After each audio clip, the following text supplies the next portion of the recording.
A secret wedding that destroyed a life. I didn't cry at first. I just stared. It was 1:27 a.m. I couldn't sleep, my chest was tight, my mind was loud. So I did what I always did when I missed him. I opened his Instagram. The last message I sent him was still there. Let me know when you land. I'll be praying for your meeting. He never replied. But what I saw next. It wasn't a work trip. It was a wedding. He was in a tux. Her dress was white. There were rose petals on the beach, and the caption read, "Forever started in Cabo today. Mrs. and Mr. Wyatt Fletcher." I blinked. Then blinked again. No. No, no, no. This had to be fake. Someone else with the same name? Maybe an old post? Maybe a prank? I clicked the video. His voice. Laughing. Toasting. Smiling. He kissed her hand and called her the love of my life. My knees gave out. I didn't even feel myself hit the floor. This was the man I just prayed for. The one who told me I just need to clear my head for a few days. The man who kissed my forehead and whispered "You're my peace." He blocked me the next morning. That was the moment I realized. I wasn't the woman he left behind. I was the distraction he used to pass the time until his real life arrived. And it arrived, with a ring. He said he was going on a work trip, and came back with a wife. And I came undone. If you've ever been replaced like you never mattered, stay with me. I'm going to tell you everything. Because before I was the girl sobbing on a cold floor. I was light. I was loud. I was me. My name is Clara Mitchell. And before I met Wyatt Fletcher, I used to wake up smiling for no reason. I'd make playlists with names like Sun on My Skin and Coffee and Courage. I wore my hair wild. I laughed too loud in bookstores. I had this list, 30 things I'll do before 30. Fall in love wasn't even number 1. It was number 11. Number 1 was, fall in love with myself first. Then he came along, and love got rearranged. We met the way things begin in quiet movies. A coffee shop I never usually went to. He was sitting 2 tables away, laptop open, brows furrowed. I was reading The Bell Jar. He made a comment. Something about how I looked like I belonged in a different decade. And somehow, one coffee turned into 6 hours of talking. We talked about dreams. He wanted to work in international real estate, travel the world and build something that lasts. He called me enchanting like it was the most normal thing in the world. That night, I replayed his voice in my mind like a song I didn't want to forget. He texted me. Still thinking about that book girl with the dangerous smile. God, I smiled so hard I dropped my phone. We weren't perfect. But we were ours. The first time he kissed me, I swear, the world slowed down. And I started rewriting my life around that feeling. I began saying yes to things just because he'd be there. Started skipping my weekend art classes just to nap in his arms. Let my phone die while I was out with friends because he might call, and I didn't want to miss it. My friends noticed it first. "You're glowing, Clara," Ava told me. "But don't get lost in him. Keep something for yourself." But how do you keep something when you think you found everything? He made me feel chosen. Like I was the plot twist in his story. There was this night, late September, we were sitting on the hood of his car watching airplanes disappear into the sky. He said, "You're my calm in the chaos." And I replied, without even thinking, "You're my home." I didn't realize I was handing him the keys to everything I'd been guarding. He never asked for sacrifices. But I made them anyway. I shrunk my needs to make him comfortable. Laughed off the nights he was too tired to call. Told myself he loved me, just differently. I didn't know it then, but I was already disappearing. It started with small things. Little flickers in the dark I chose to call candlelight. Like the way he'd suddenly go quiet for hours, then text, "Sorry, long day," with no follow-up. The way he started turning his phone over, screen down, during dinner. The first time I saw a girl comment, "Miss you, stranger," on his post, I laughed it off. He said, "Oh, she's just dramatic. We talked once, like, years ago." I believed him. Because believing him felt safer than confronting the ache in my gut. There was this moment, I'll never forget. I was talking about my dad's health scare. Tears in my voice. He was distracted, tapping on his phone. And I heard him say, "You get emotional over everything, Clara." That hurt. But I called it honesty. He forgot our 1-year anniversary. Took a client call during our date night. But I told myself, he's building a future. This is temporary. I can be patient. I kept calling his distance maturity. His indifference independence. His coldness exhaustion. I wanted so badly to be the understanding one. The low-maintenance girl. The one he'd say she was always there for me about. And every time my friends tried to gently pull me out of it, I clung to the hope that he just needed time. I remember the night Ava looked me straight in the eyes and said, "Clara, love shouldn't feel like guessing." But I was already too far in. Too invested. Too attached. Too convinced that loyalty meant staying, even when it hurt. Because in my head, real love meant sacrifice. Real love meant endurance. Real love meant proving I could handle the version of him that wasn't lovable. So I did. I accepted scraps. And called it a feast. Until the day the table flipped, and I realized I wasn't even invited to the meal. Wyatt was a luxury property broker. He sold mansions to rich people who thought marble and ocean views could fix their broken lives. He'd fly to places like Tulum, Napa, and Cabo San Lucas to close deals for international clients. That's what he told me this time too. That a top investor from Dubai was flying into Cabo, and he needed to personally walk them through a multi-million-dollar beachfront estate. He said, "5 days max, babe. It's just work. You know I hate leaving you." I believed him. I even helped him pack. Folded his shirts. Ironed his favorite blazer. I tucked a handwritten note into his suitcase pocket. "Close the deal. Come back to me." That was the last night he kissed me. He pulled away too quickly. I ignored the way my stomach flipped. Ignored the ache in my chest the next morning when he didn't text. He messaged twice during the trip. "No Wi-Fi. Long day. Call you later." Then silence. But I held on. Told myself he was busy working, that maybe I was just being clingy. I even stayed up late that night, whispering his name in prayer.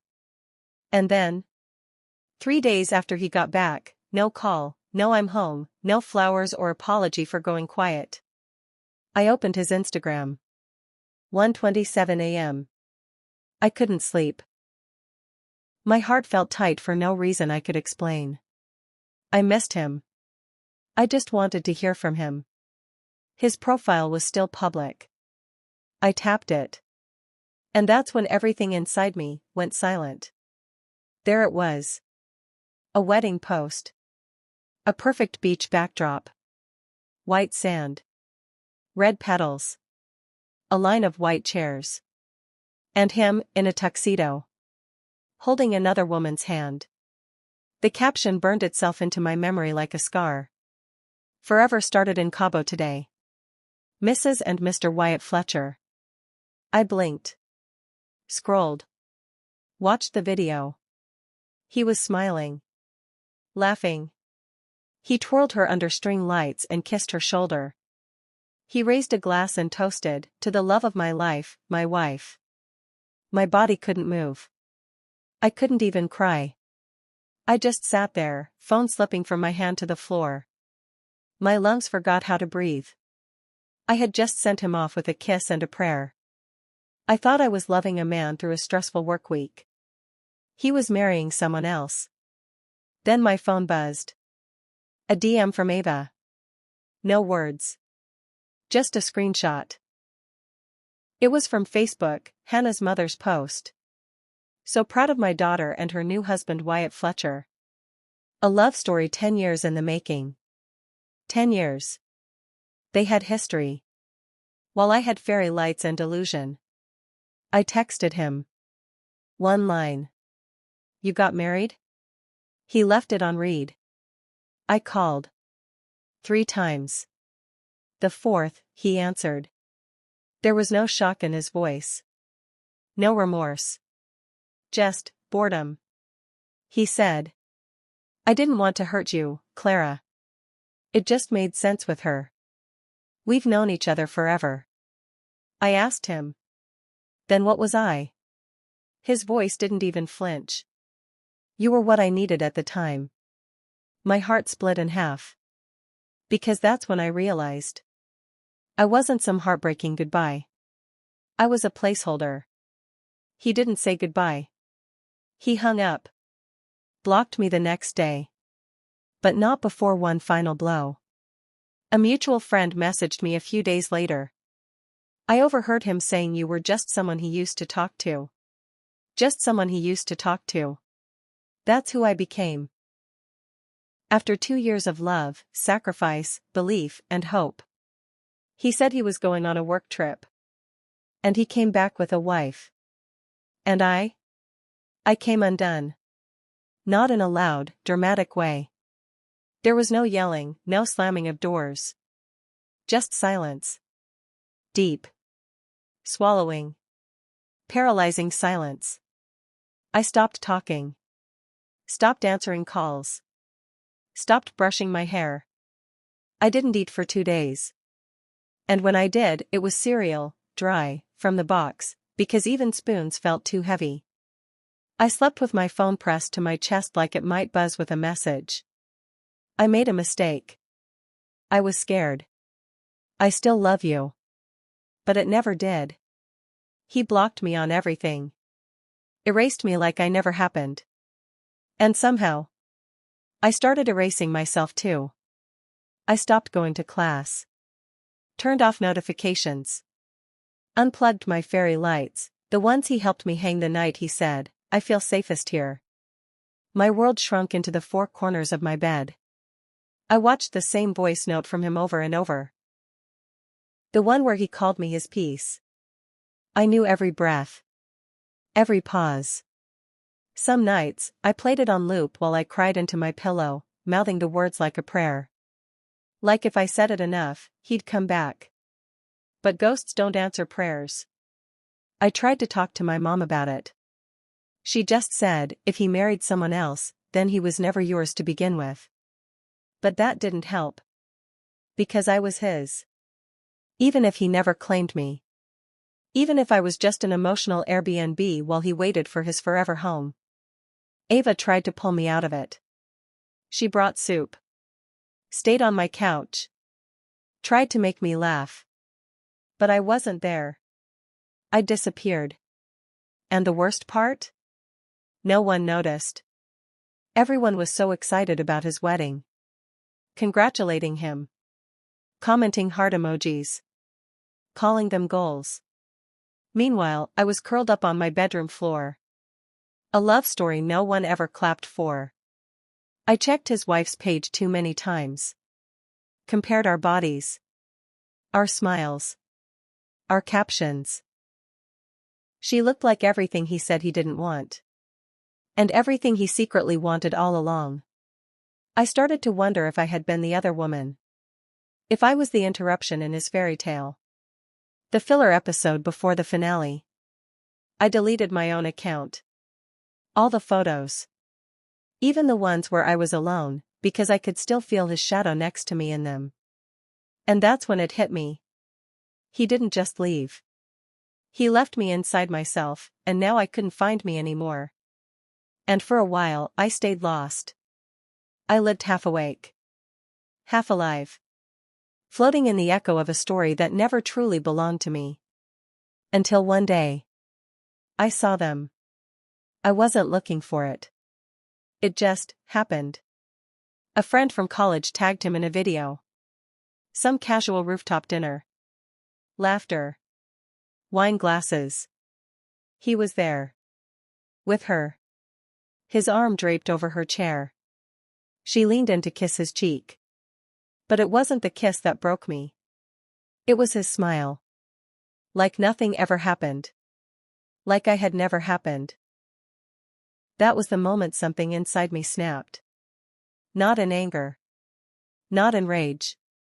But in truth. I finally saw it, not the fantasy I clung to, but the reality I kept rewriting to stay in his story. I was never his piece. I was never the one. I was a hallway he walked through on his way back to someone he never stopped loving. And the final cut? It came 2 days later. He accidentally sent me a message meant for someone else. Just one line. No context. No apology. She's texting again. Don't worry, I'll handle it. She. Like I was a problem. Like I was a mess to be swept up quietly. Like I hadn't once held his dreams like they were sacred glass. I didn't reply. Didn't cry. I just stopped. Stopped hoping. Stopped waiting. Stopped bleeding for someone who never once reached for the bandages.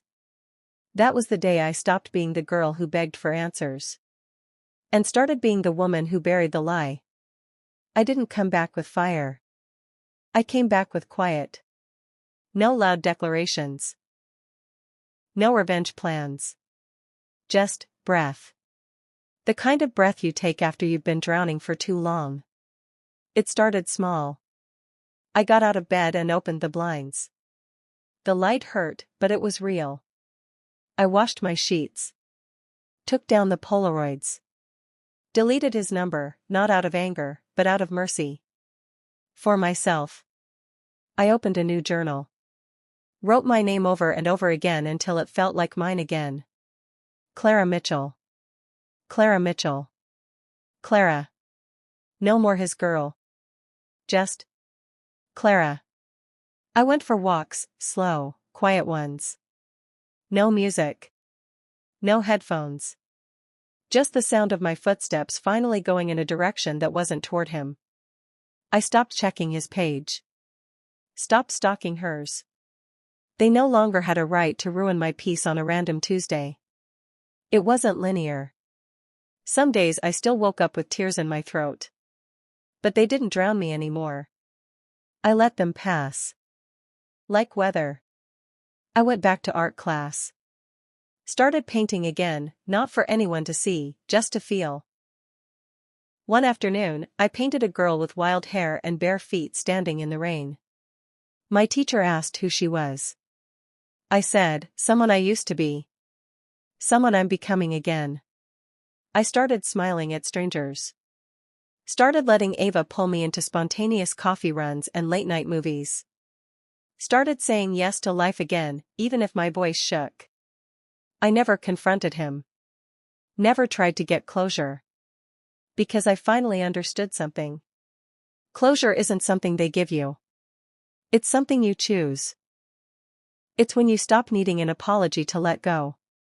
When you realize that the person who broke you will never be the one to rebuild you. I stopped wearing the necklace he bought me. Not out of spite. But because my neck wasn't made to carry ghosts. I stopped waiting for justice. Because healing is the loudest justice there is. One morning, I'll never forget it. I woke up and didn't think of him first. Didn't check my phone. Didn't feel that ache in my chest. I just breathed. And stretched. And smiled at the ceiling. That was the moment I knew. He didn't break me.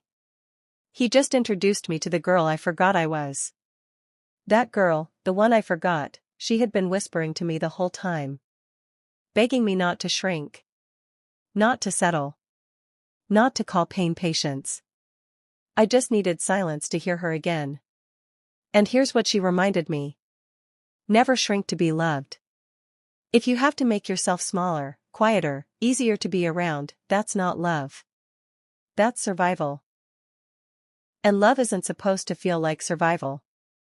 If he makes you doubt your worth, he already knows you don't. Men like Wyatt, they don't pick women who are unlovable. They pick women who haven't realized how lovable they are. Closure doesn't come from him. It comes the moment you choose yourself instead of the fantasy. I spent so long waiting for him to make it make sense. To explain how he could hold me like I was everything. And then marry someone else like I was nothing. But now I know. People lie with their mouths. But their patterns always tell the truth. He didn't destroy me. He revealed me. The version of me who begged, apologized, overgave, and kept waiting for bare minimum love? She's gone now. And in her place is someone softer. But stronger. Someone who knows this. Love shouldn't make you beg. It should make you bloom. And if it doesn't? You walk away. Not because you stopped loving him, but because you finally started loving you. And if you're listening? At 1:27 a.m., eyes red, heart cracked, fingers hovering over his name. I see you. I know you're holding your breath. I know you still check his page, still replay the voice notes, still hope maybe, just maybe, he'll remember how good you were. You were good. You were love in full bloom. And he couldn't carry it. Not because you were too much. But because he was too little. I know you don't want to hear this right now. But one day, this pain will become power. The day you finally stop chasing what broke you, you'll find the girl who doesn't need fixing. You will laugh again. I promise. Not the kind of laugh that hides sadness. But the kind that spills out of you in a coffee shop with someone who calls you safe and means it. You'll dance again. Sleep again. Dream again. And love again, but this time, better. This time, with both eyes open. This time, without giving away your whole self to someone who never deserved even half. So for now, if your heart is still bleeding, that's okay. But don't let it harden. Let it soften. Because the girl who loved too deeply? She's not broken. She's sacred. She just needs to come back home. To herself. If you've ever loved someone who didn't love you back right, type still soft. Still strong, in the comments. You're not alone.